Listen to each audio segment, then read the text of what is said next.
isa na ako sa nag-i-enjoy. Una na po kayo, medyo mabagal po ito eh. Ito na yung max nito eh. Ano na eh.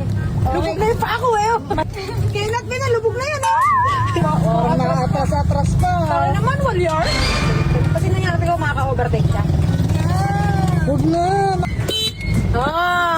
Pag nagpunta ka ng Bali, di ba may charger din doon?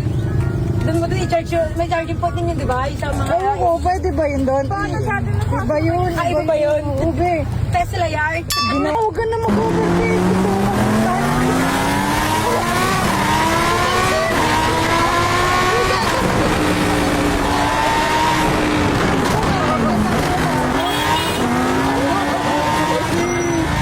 Bobo kasi.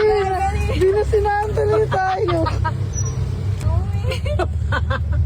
Nakaranas na ba kayong pagkain ng e-bike na full charge?